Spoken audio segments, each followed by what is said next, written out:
Hello friends, എല്ലാവർക്കും നമസ്കാരം. ബയോളജിയിൽ നിന്നും ഒരു പ്രധാന ടോപ്പിക്കായിട്ടുള്ള രോഗങ്ങളെക്കുറിച്ചാണ് ഇന്നത്തെ വീഡിയോയിലൂടെ നമ്മൾ നോക്കാൻ പോകുന്നത്. അതിൽ പ്രധാനമായും ഫംഗസ് രോഗത്തെ പറ്റിയും പ്രോട്ടോസോവൻ രോഗത്തെ പറ്റിയുമാണ് ഇന്നത്തെ ക്ലാസ്. ആദ്യമായി ഫംഗസ് രോഗത്തെ പറ്റി നോക്കുമ്പോൾ പൂപ്പലുകൾ ഉൾപ്പെടുന്ന ജീവികളുടെ ഒരു വിഭാഗത്തെയാണ് ഫംഗസ് എന്ന് വിളിക്കുന്നത്. പൂപ്പലുകൾ ഉൾപ്പെടുന്ന ഒരു ജീവിയുടെ വിഭാഗമാണ് ഫംഗസുകൾ. ചില ഇനം ഫംഗസുകൾ രോഗകാരികളാണ്, ചിലത് മാത്രമാണ് അതിൽ രോഗമുണ്ടാകുന്നത്. ഇവ ഉൽപ്പാദിപ്പിക്കുന്ന ടോക്സിനുകളാണ് മനുഷ്യരിൽ രോഗങ്ങൾക്ക് കാരണമാകുന്നത്. ഫംഗസ് ഉൽപ്പാദിപ്പിക്കുന്ന ടോക്സിൻസ് മനുഷ്യർക്ക് രോഗത്തിന് കാരണമാകുന്നു. ഫംഗസ് രോഗങ്ങൾ പ്രധാനമായിട്ടും ബാധിക്കുന്നത് ശരീരത്തിലെ ത്വക്കിനെയാണ്, അതായത് സ്കിന്നിനെ അഫക്റ്റ് ചെയ്യുന്ന ഒരു തരം രോഗമാണ് ഫംഗസ് രോഗങ്ങൾ. പ്രധാനപ്പെട്ട ഫംഗസ് രോഗങ്ങൾ നോക്കുമ്പോൾ വട്ടച്ചൊറി അഥവാ റിംഗ് വോം, അത്ലറ്റ്സ് ഫൂട്ട്, താരൻ അതായത് ഡാൻഡ്രഫും, ചുണങ്ങ്, പുഴുക്കടി, ആണിരോഗം എന്നിവ പ്രധാനപ്പെട്ട ഫംഗസ് രോഗങ്ങളാണ്. വട്ടച്ചൊറി അഥവാ റിംഗ് വോം, അത്ലറ്റ്സ് ഫൂട്ട്, താരൻ അഥവാ ഡാൻഡ്രഫ്, ചുണങ്ങ്, പുഴുക്കടി, ആണിരോഗം എന്നിവയാണ് പ്രധാനപ്പെട്ട ഫംഗസ് രോഗങ്ങൾ. ആദ്യമായി വട്ടച്ചൊറിയെക്കുറിച്ച് നോക്കാം. കുട്ടികളിൽ ഏറ്റവും കൂടുതൽ കാണപ്പെടുന്ന പ്രധാനപ്പെട്ട ത്വക്ക് രോഗമാണ് വട്ടച്ചൊറി. കുട്ടികളിലാണ് വട്ടച്ചൊറി പ്രധാനമായും കാണപ്പെടുന്നത്. ഇതിന് കാരണമായിട്ടുള്ള ഫംഗസുകളാണ് മൈക്രോസ്പോറം, ട്രിക്കോഫൈറ്റോൺ, എപ്പിഡെർമൈഫെറ്റോൺ.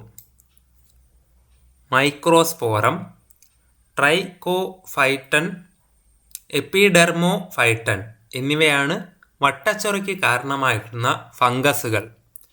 വട്ടച്ചൊറി ബാധിക്കുന്ന ശരീരഭാഗങ്ങളാണ് ത്വക്ക്, നഖം, തലയോട് എന്നിവയാണ് വട്ടച്ചൊറി പ്രധാനമായും ബാധിക്കുന്നത്. ലക്ഷണം, ഇതിൻ്റെ ലക്ഷണം എന്താണ്? ത്വക്കിൽ വട്ടത്തിലുള്ള ചുവന്ന തിണർപ്പുകൾ പ്രത്യക്ഷപ്പെടുന്നു.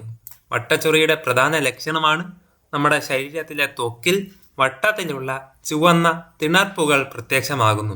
ഇത് പകരുന്ന രീതി രോഗബാധിതരുമായിട്ടുള്ള സമ്പർക്കത്തിലൂടെയും സ്പർശനത്തിലൂടെയും പോലും വട്ടച്ചൊറി ഒരാളിൽ നിന്നും മറ്റൊരാളിലേക്ക് പകരാൻ സാധ്യതയുണ്ട്. രോഗബാധിതരുമായിട്ടുള്ള സമ്പർക്കത്തിലൂടെയും സ്പർശനത്തിലൂടെയും വട്ടച്ചൊറി പകരുന്നു. അടുത്തത് താരൻ എന്ന രോഗത്തെ പറ്റി നോക്കാം. താരൻ എന്ന ഫംഗസ് രോഗം, ഡാൻഡ്രഫ് എന്നാണ് ഇംഗ്ലീഷ് പദം. തലയോട്ടിയിലെ മൃതകോശങ്ങൾ അമിതമായി പൊഴിഞ്ഞ് വെളുത്ത ശൽക്കങ്ങൾ ആകുന്ന അവസ്ഥയാണ് താരൻ.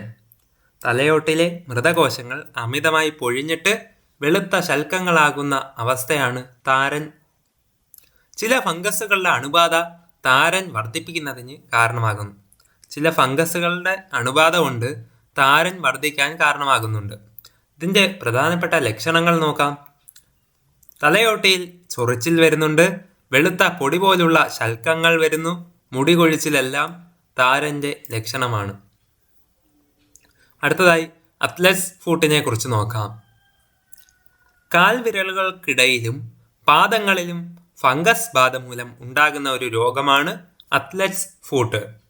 ഇതിൻ്റെ ലക്ഷണം കാൽവിരലുകൾക്കിടയിൽ ചൊറിച്ചിലോട് കൂടിയ ചുവന്ന ശൽക്കങ്ങൾ കാണപ്പെടുന്നു.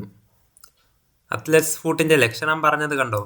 കാൽ വിരലുകൾക്കിടയിൽ ചൊറിച്ചിലോട് കൂടിയിട്ടുള്ള ചുവന്ന ശൽക്കങ്ങൾ കാണപ്പെടുന്നതാണ് അത്ലറ്റ്സ് ഫൂട്ടിൻ്റെ ലക്ഷണം. ഇത് അത്ലറ്റ്സ് ഫൂട്ട് പകരുന്ന രീതിയും നോക്കാം. മലിനജലവും മണ്ണുമായിട്ടുള്ള സമ്പർക്കത്തിലൂടെയാണ് രോഗബാധ ഉണ്ടാകുന്നത്. കാൽവിരലുകൾക്കിടയിലുള്ള മൃദുവായിട്ടുള്ള ചർമ്മത്തിലൂടെ രോഗാണുക്കൾ ശരീരത്തിൽ പ്രവേശിക്കുന്നു. അത്ലറ്റ്സ് ഫൂട്ട് മനുഷ്യരിലേക്ക് എങ്ങനെയാണ് പകരുന്നത്? മലിനജലവും മണ്ണുമായിട്ടുള്ള സമ്പർക്കത്തിലൂടെ രോഗബാധ ഉണ്ടാകുന്നു. എന്നിട്ട് കാൽവിരലുകൾക്കിടയിലുള്ള മൃദുവായിട്ടുള്ള ചർമ്മത്തിലൂടെ രോഗാണുക്കൾ നമ്മുടെ ശരീരത്തിൽ പ്രവേശിക്കുന്നു. ഇനി നമുക്ക് പ്രോട്ടോസോവൻ രോഗത്തെക്കുറിച്ച് നോക്കാം. Protozoan diseases. പ്രോട്ടോസോവകൾ ഏകകോശ യൂക്കാരിയോട്ടിക്, യൂണിസെല്ലുലാർ യൂക്കാരിയോട്ടിക് ജീവികളാണ്, വിഭാഗത്തിൽപ്പെടുന്ന ജീവികളാണ്. പ്രോട്ടോസോവകൾ എന്താണ്? ഏകകോശ യൂക്കാരിയോട്ടിക് വിഭാഗത്തിൽപ്പെടുന്ന ജീവിയാണ്. ഇവ മനുഷ്യരിൽ നിരവധി രോഗങ്ങൾക്ക് കാരണമാകുന്നുണ്ട്. അവ ഓരോന്നും നോക്കാം, പെട്ടെന്ന് നോക്കാം. ആദ്യമായി വയറുകടി അഥവാ അമീബിയാസിസ്. അമീബിയാസിസ് എന്ന രോഗകാരി, അതിന് രോഗകാരിയായിട്ട് വരുന്നത് എൻഡമീബ ഹിസ്റ്റോളിക്ക. എൻഡമീബ ഹിസ്റ്റോളിക്ക എന്ന പ്രോട്ടോസോവയാണ് വയറുകടി അഥവാ അമീബിയാസിസിന് കാരണമാകുന്ന രോഗകാരി. എൻഡമീബ ഹിസ്റ്റോളിക്ക എന്ന പ്രോട്ടോസോവയാണ് വയറുകടിയുടെ രോഗകാരി.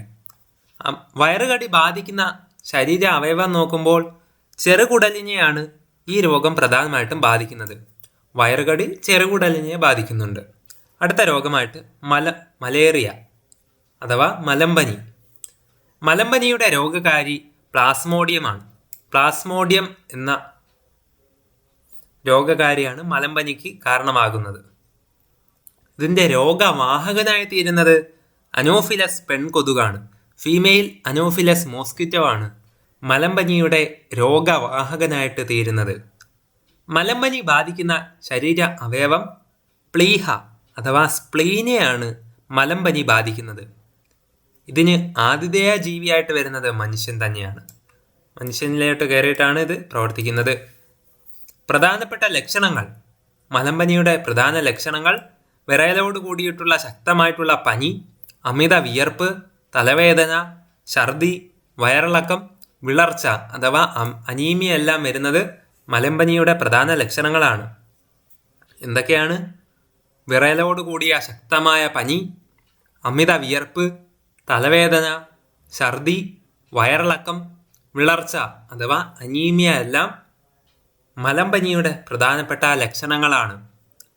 മലമ്പനിയുടെ അപരനാമങ്ങൾ നോക്കുമ്പോൾ ബ്ലാക്ക് വാട്ടർ ഫീവർ എന്നും ചതുപ്പ് രോഗമെന്നും അപരനാമത്തിൽ അറിയപ്പെടുന്നത് മലമ്പനിയാണ്. മലമ്പനിയെ വിളിക്കുന്ന അപരനാമങ്ങൾ ബ്ലാക്ക് വാട്ടർ ഫീവർ, പിന്നെ ചതുപ്പ് രോഗമെന്നും അറിയപ്പെടുന്നത് മലമ്പനിയാണ്. മലമ്പനിയുടെ ചികിത്സ. ക്വിനൈൻ അടങ്ങിയിട്ടുള്ള മരുന്നുകൾ ചികിത്സയ്ക്കായിട്ട് ഉപയോഗിക്കുന്നു. ക്വിനൈൻ എന്ന മരുന്ന് മലമ്പനിയുടെ ചികിത്സയ്ക്കായിട്ട് നമ്മൾ ഉപയോഗിച്ചു വരുന്നു.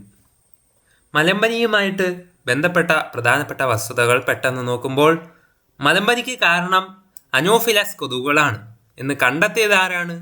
Ronald rose. നമ്മളിപ്പോൾ പഠിച്ചേയുള്ളൂ. മലമ്പനിക്ക് പകർത്തുന്ന അതിൻ്റെ വാഹകനായിട്ട് വരുന്നത് ഫീമെയിൽ അനോഫിലസ് കൊതുകുകളാണ്. അപ്പോൾ ഇത് ആ ഒരു കൊതുകാണ് പകർത്തുന്നതെന്ന് കണ്ടെത്തിയ ശാസ്ത്രജ്ഞനാണ് റൊണാൾഡ് റോസ്. മലമ്പനി ബാധിച്ച് മരണപ്പെട്ട പ്രശസ്ത ചരിത്ര പുരുഷനാണ് അലക്സാണ്ടർ ചക്രവർത്തി. അലക്സാണ്ടർ ചക്രവർത്തി മലമ്പനി ബാധിച്ചാണ് മരിച്ചത്. ലോകത്തിലെ ആദ്യത്തെ മലമ്പനി പ്രതിരോധ വാക്സിൻ RTS മോസ്ക്യുറക്സ് എന്ന വാക്സിനാണ്.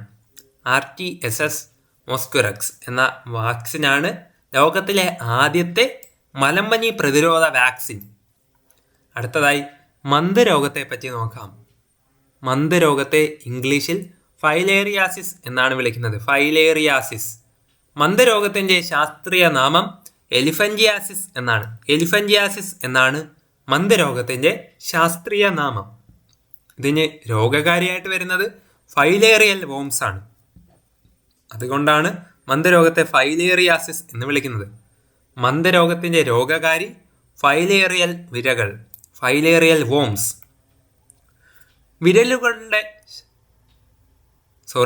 വിരകളുടെ ശാസ്ത്രീയ നാമങ്ങൾ നോക്കാം. ഉച്ചറേറിയ ബാങ്ക്രോഫ്റ്റി എന്നാണ്. അതേപോലെ ബ്രുഗേറിയ മലായി എന്ന വിരയും അതേപോലെ ഉച്ചറേറിയ ബാങ്ക്രോഫ്റ്റി എന്ന വിരയുമാണ് നമ്മുടെ മന്ദരോഗം പകർത്തുന്ന വിരകളായിട്ട് വരുന്നത്. ഇതിൻ്റെ ശാസ്ത്രീയ നാമമാണ് പറഞ്ഞത്. മന്ദരോഗം പകർത്തുന്ന വിരകളുടെ ശാസ്ത്രീയ നാമം ഉച്ചറേറിയ ബാങ്ക്രോഫ്റ്റി, ബ്രുഗേറിയ മലായി. മന്ദരോഗത്തിൻ്റെ പ്രധാനപ്പെട്ട രോഗവാഹകനായി തീരുന്നത് ക്യൂലക്സ് പെൺകൊതുകാണ്. ഫീമെയിൽ ക്യൂലക്സ് മോസ്കിറ്റോ ആണ് മന്ദരോഗം പകർത്തുന്ന രോഗവാഹകരായി തീരുന്നത്. മന്ദരോഗം ബാധിക്കുന്ന ഭാഗം ശരീരത്തിലെ ലസിക നാളികയാണ്. അതായത് ലിംഫ് വെസൽസിനെയാണ് പ്രധാനമായിട്ടും മന്ദരോഗം ബാധിക്കുന്നത്. മന്ദരോഗം ശരീരത്തിൽ ബാധിക്കുന്നത് ശരീരത്തിലെ ലസിക നാളിക. അതായത് ലിംഫ് വെസൽസിനെ ബാധിക്കുന്ന ഒരു തരം രോഗമാണ് മന്ദരോഗം. ഇതിൻ്റെ രോഗലക്ഷണമായിട്ട് വരുന്നത് ലസിക പ്രവാഹം തടസ്സപ്പെടുകയും ഇതിൻ്റെ ഫലമായിട്ട് കൈകാലുകൾ അസാധാരണമായിട്ടുള്ള രീതിയിൽ വീർത്ത് വരികയും ചെയ്യുന്നു. മന്ദരോഗത്തിൻ്റെ രോഗലക്ഷണം ലസിക പ്രവാഹം തടസ്സപ്പെടുന്നത് കൊണ്ട് ഇതിൻ്റെ ഫലമായി കൈകാലുകൾ അസാധാരണമായിട്ടുള്ള രീതിയിൽ വീർത്ത് വലുതായി വരികയും ചെയ്യുന്നു. ഇതിൻ്റെ ചികിത്സ അല്ലെങ്കിൽ പ്രതിരോധ മാർഗം എന്താണ്? ആൽബൻഡസോൾ ഗുളികകൾ പ്രതിരോധത്തിനായിട്ട് ഉപയോഗിക്കും. ആൽബൻഡസോൾ ഗുളികകൾ മന്ദരോഗത്തിൻ്റെ പ്രതിരോധ ഒരു ഗുളികയാണ്. മന്ദരോഗം പ്രധാനപ്പെട്ട പരീക്ഷാ വിവരം നോക്കുമ്പോൾ കേരളത്തിൽ ഏറ്റവും കൂടുതൽ മന്ദരോഗികൾ ഉള്ള ജില്ല, കേരളത്തിൽ ഏറ്റവും കൂടുതൽ മന്ദരോഗികൾ ആലപ്പുഴ ജില്ലയിലാണുള്ളത്. ദേശീയ മന്ത് രോഗ ദിനമായി ആചരിക്കുന്നത് നവംബർ 11. ദേശീയ മന്ത് രോഗ ദിനമായി ആചരിക്കുന്ന ദിനം നവംബർ 11. സോ ഫ്രണ്ട്സ്, ഇതോടുകൂടി പ്രധാനപ്പെട്ട മന്ത് രോഗം, അതേപോലെ പ്രോട്ടോസോവൻ രോഗത്തെ പറ്റിയും ഫംഗസ് രോഗത്തെ പറ്റിയും ഒക്കെയാണ് നമ്മൾ ഈ വീഡിയോയിലൂടെ ഡിസ്കസ് ചെയ്തത്. നിങ്ങൾക്ക് ഈ വീഡിയോ ഇഷ്ടപ്പെട്ടെങ്കിൽ ചാനൽ ഇതുവരെ നിങ്ങൾ സബ്സ്ക്രൈബ് ചെയ്തിട്ടില്ലെങ്കിൽ ഇപ്പോൾ തന്നെ ചാനൽ സബ്സ്ക്രൈബ് ചെയ്തിട്ടാൽ ഇതുപോലുള്ള PSC യൂസ്ഫുൾ കണ്ടൻറ്റ് വീഡിയോസും മറ്റ് റാങ്ക് ഫയൽ എക്സ്പ്ലനേഷനും ടോപ്പിക് വൈസ് വീഡിയോസും ഒക്കെ നിങ്ങൾക്ക് ലഭിക്കുന്നതാണ്. സോ ഫ്രണ്ട്സ്, ഞാൻ ഈ വീഡിയോ ഇവിടെ വെച്ച് വൈൻഡപ്പ് ചെയ്യുകയാണ്. ഏവർക്കും നന്ദി, നമസ്കാരം.